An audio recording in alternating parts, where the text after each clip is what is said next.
Hello, तुमच्या सर्वांचं Janhvi art and क्राफ्टमध्ये स्वागत आहे. सर्वात पहिल्यांदा तुमच्या सर्वांना हॅपी मकर संक्रांती. तिळगुळ घ्या आणि गोड गोड बोला. हलव्याचे दागिने तुम्ही घरच्या घरी कसे सुंदर आणि आकर्षक आणि इझिली बनवू शकता याचा डिटेल व्हिडिओ मी आज तुमच्यासाठी घेऊन आलेली आहे. थँक्यू सो मच सर्वांना मला हलव्याच्या दागिन्यांचा जो शॉर्ट व्हिडिओ आहे त्यासाठी खूप प्रेम दिल्याबद्दल. असंच माझ्या सर्व व्हिडिओंना तुम्ही प्रेम द्या. भरपूर कमेंट्स येतात की तुम्ही हलव्याचे दागिने कशाने स्टिक केले म्हणजे चिटकवले, तर त्यासाठी मी काय काय वापरले किंवा तुम्ही काय काय वापरू शकता ते मी तुम्हाला सांगणार आहे. तर ही बघा, ही आहे हॉट ग्लू गन. तुम्ही याचा वापर करू शकता. मी याचाच वापर करून माझे हलव्याचे दागिने बनवले. हा एक ऑप्शन आहे B7000 ग्लू. याने पण तुम्ही हलव्याचे दागिने बनवू शकता. पण जसं की आपण म्हणतो की फेविकॉल नाही वापरू शकत. मी ट्राय करून बघितलं होतं. फेविकॉल वापरल्यावर काय होतंय की जे आपण वापरतो ओरिजिनल हलवा म्हणजे तिळगुळ, मग ते काय होतात ते शुगरचे आहेत. तर मग ह्याच्यामध्ये फेविकॉलमध्ये वॉटर कंटेंट जास्त असल्यामुळे म्हणजे लिक्विड असल्यामुळे ते हलव्याचे दागिने वितळायला सुरुवात होतात आणि हे लवकर सुकत नाही. आपल्याला असा ग्लू यूज करायचा आहे की जो लवकर सुकतो आणि त्याच्यामुळे ते हलव्याचे दागिने वितळणार देखील नाही. तर आता वेळ न घालवता चला स्टार्ट करूया हलव्याचे दागिने कसे बनवायचे ते. सर्व दागिन्यांच्या कटिंगसाठी मी रेड ग्लिटर पेपर यूज केलेला आहे. तर ही आहे मेन हाराची कटिंग, जो आपण मेन हार घालणार त्याच्यासाठी.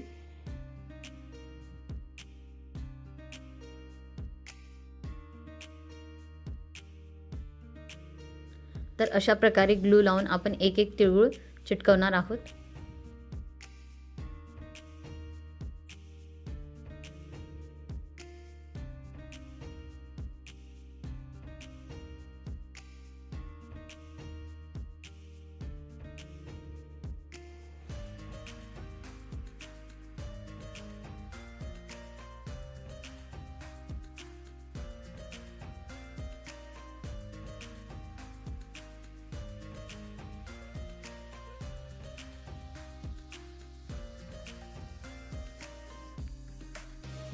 अशा रीतीने पूर्ण कव्हर करायचं आपल्याला सर्कल. उर्वरित 2 सर्कल पण आपण चिटकवून घेऊयात.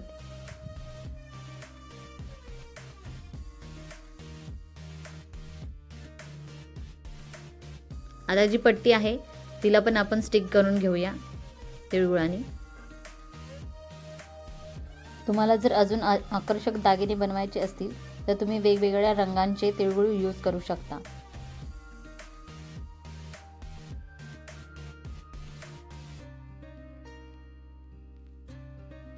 ही आहे आपली चोकरची कटिंग. जेव्हा तुम्ही हॉट ग्लू गन किंवा B7000 नाहीतर इतर कोणताही ग्लू जर वापरत असाल तर जास्त वेळ वाया घालवायचा नाही. नाहीतर काय होतं की ग्लू सुकून जातो आणि तिळगुळ व्यवस्थित चिटकत नाहीत. त्यामुळे शक्य होईल तेवढ्या फास्ट आपल्याला हे काम करायचं आहे.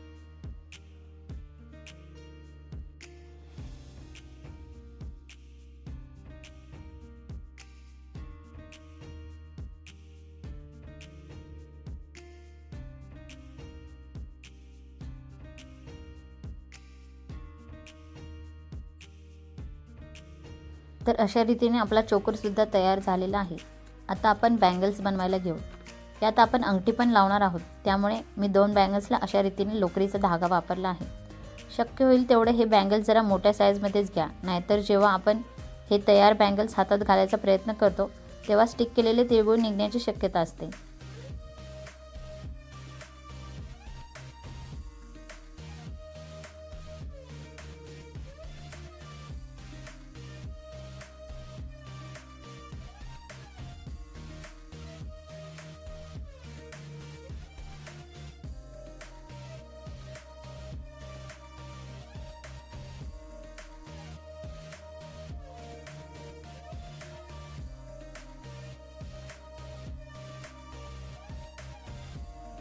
लोकरीच्या धाग्याला मी ग्लिटर शीट चिटकवून घेतलेली आहे. त्याला पण आपण तिळगुळ चिटकवून घेऊयात.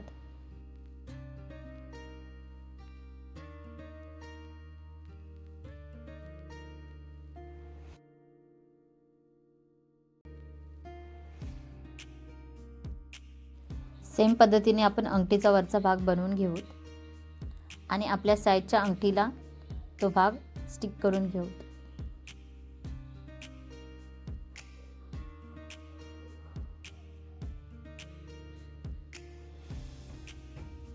अशा प्रकारे आपली सुंदर अंगठी तयार आहे। ही अंगठी आता आपण जी ती चेन तयार केलेली होती हाताची, त्याला अशा प्रकारे स्टिक करून घ्यायचं आहे। आता आपण बनवणार आहोत इयरिंग्स। त्यासाठी मी 2 टॉप्स बनवून घेतलेले आहेत आणि खालच्या झुमक्यांसाठी मी स्मॉल इयरिंग कटोरी घेतली आहे। त्यात आपण हेडपिन इन्सर्ट करूया आणि कट करून यू पिनचा शेप देऊया।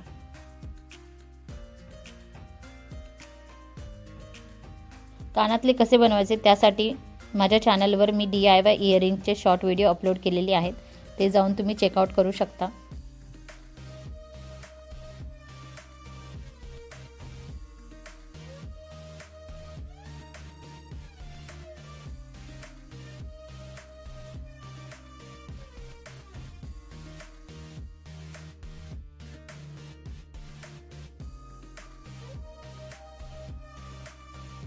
तर अशा प्रकारे आपल्या सुंदर इयरिंग्स पण तयार झालेले आहेत। आता मेन हारासाठी मी 3 लटकन बनवले होते, ते चिटकवून घेऊयात।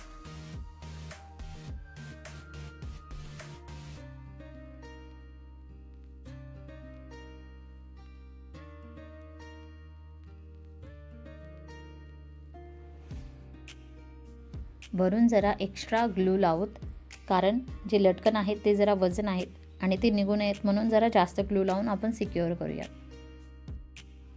सेम पद्धतीने मी हेअरपिन सुद्धा बनवली आहे, त्याला देखील लटकन लावून सिक्युअर करूयात।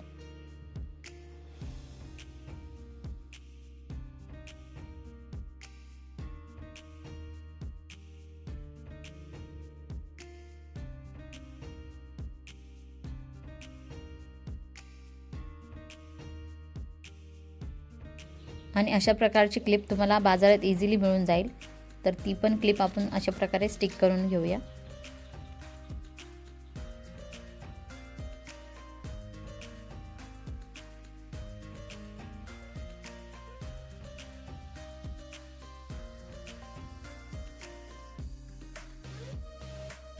अशा प्रकारे मी गळ्यात घालण्यासाठी लोकरीचे धागे लावलेले आहेत। सोबतच सेम पद्धत यूज करून मी हेअरबँड सुद्धा बनवला आहे।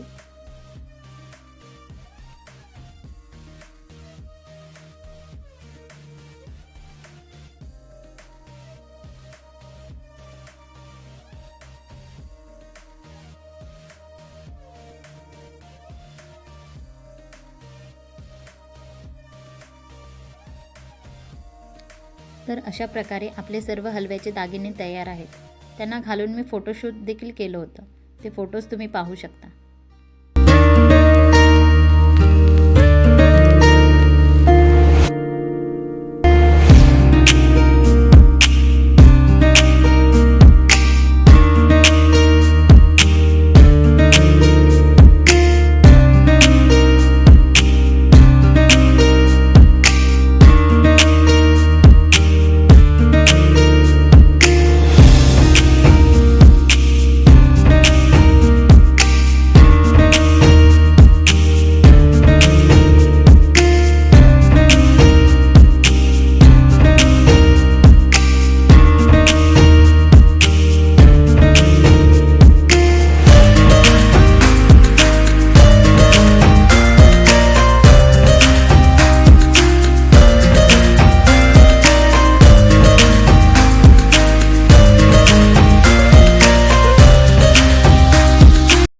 आजचे माझे हलव्याचे दागिने तुम्हाला कसे वाटले आणि माझी समजवायची पद्धत तुम्हाला कशी वाटली नक्की कमेंट करून सांगा।